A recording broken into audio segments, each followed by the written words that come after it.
अस्सलाम। मोटिवेशन के चैप्टर में ईआरजी थ्योरी पे हम बात करने वाले हैं जिसे क्लेटोन ने प्रेजेंट किया है। ईआरजी में यहाँ पे हमारा मतलब जो है वो है एग्जिस्टेंस और आर से मुराद है रिलेटेडनेस है ग्रोथ।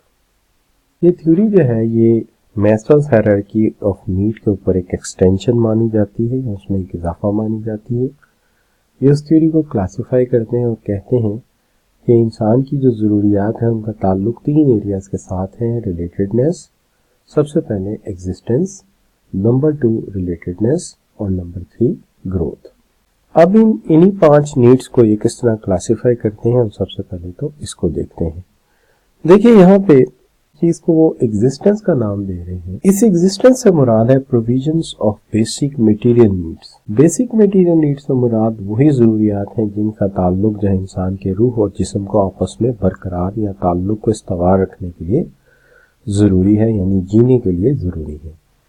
इसको वो सबसे पहली अहमियत देते हैं, जिसको वो ई से डिनोट करते हैं। E stand for existence. दूसरी जो नीड है इसे हम कहते हैं रिलेटेडनेस, जिसका ताल्लुक है डिजायर ऑफ रिलेशनशिप, यानी एक सोशल एसोसिएशन हो, लोग आपके साथ एक मोहब्बत और उन्स रखें और आपको अपने से ज्यादा या रिस्पेक्ट या रिगार्ड दें, जिससे आप अपने आप को काबिल इज्जत समझें। अब जो तीसरी नीड है इसका ताल्लुक है ग्रोथ के साथ, जिसका मतलब यह है कि इंसान में एक डिज़ायर हो, और वो डिज़ायर हो किस चीज़ की, कि वो पर्सनल डेवलपमेंट कर सके, अपने आप करियर को आगे प्रमोट कर सके और आगे अगली पोजीशंस तक या की पोजीशंस तक लेकर जा सके, एक करियर पाथ ले सके जिसके ऊपर वो आगे चलता हुआ ऊंची जॉब्स तक मूव कर सके।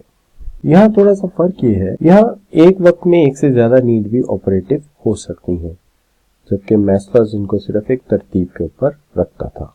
और यहाँ पर भी ये है यहाँ पर भी ये बात है कि if a higher need can not be satisfied, अगर फुलफिल्ड, अगर एक हायर नीड सेटिस्फाई ना हो सकी, फुलफिल ना हो सकी, तो desire to satisfy a lower need will be high, तो निचली वाली नीड को सेटिस्फाई करने की जो डिजायर है वो बढ़ जाएगी। यानी अगर ऊपर वाली नीड सैटन होती है और पूरी नहीं हो पाती, तो इंसान के अंदर निचली वाली नीड को सेटिस्फाई करने की ख्वाहिश ज्यादा हो जाएगी। अब इन तीनों नीड्स को अगर आप देखते हो with the angle of the writer, तो वो ये कहता है कि फर्स्ट नीड जो है आपकी एग्जिस्टेंस की नीड जो है वो दो चीजों पर मुश्तमिल है, एक फिजियोलॉजिकल नीड और एक सेफ्टी नीड। इनकी एक्सप्लेनेशन वही रहेगी जो हमने पढ़ी है अभी, और उसके अलावा हमने पढ़ी है मैस्लोज़ में। तो पहली जो दो नीड्स हैं, physiological needs and safety need, इसको वो ताल्लुक रख लेता है एग्जिस्टेंस के साथ। अलबत्ता जो आपकी ईगो नीड है इसको वो दो हिस्सों में ब्रेक कर देता है। जहां पे कि हमने ब्रेक किया था पिछले अपनी रिकॉर्डिंग में कि इंटरनल स्टीम नीड्स जो है उनको ऐड कर देता है सोशल नीड्स के साथ और उसको रिलेटेडनेस कह देता है।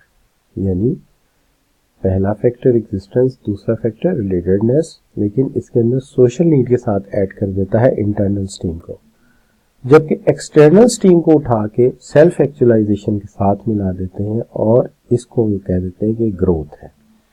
इस तरह ये पूरा सेट बन जाता है एग्जिस्टेंस, relatedness and growth.